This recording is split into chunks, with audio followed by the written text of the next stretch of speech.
Pinabantay ko muna si Maddie kay Jenny. Tapos ito na yung naabutan ko. Naririnig nyo ba si Jenny? Nagbabasa siya ng book kay Maddie. Kasi si Maddie, favorite niya po talagang nagbabasa kahit di ba siya marunong magbasa.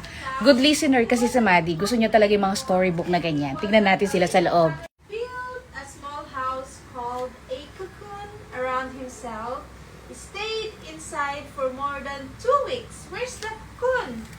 Wow, where's the caterpillar? See, caterpillar is fat. Okay, then nibble a hole. So, bye-bye to the caterpillar. Okay, next.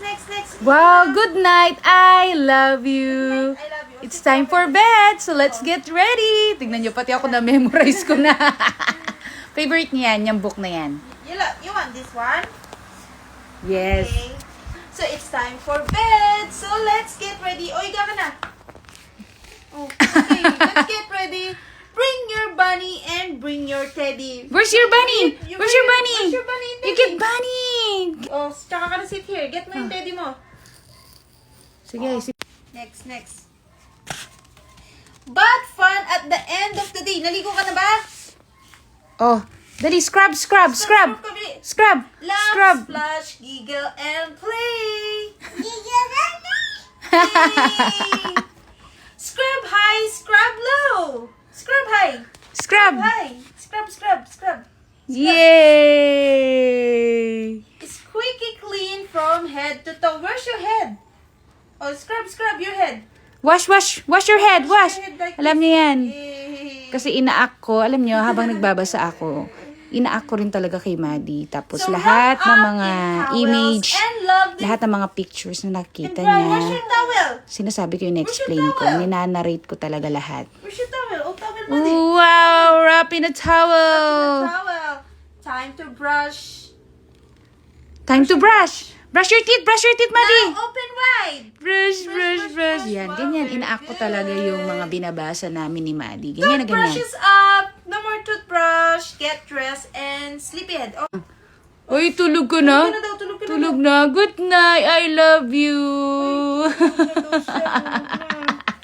Sobrang laking tulong talaga na binabasahan ko si Maddie bago kami matulog, pagkagising sa umaga, or kapag gusto niyang basahan ko siya ng book. Sobrang laking tulong talaga sa pagsasalita niya yon. Feeling ko isa yun sa mga nakatulong talaga.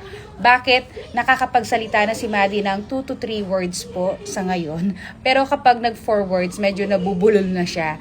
Ayan. Mga viewers ko dyan na manis, basahan nyo lagi yung mga Junakis nyo. Lagi nyong kinakausap. Ano mang ginagawa nyo sa kanya, nakasama nyo siya. Ninanarrate nyo talaga lahat.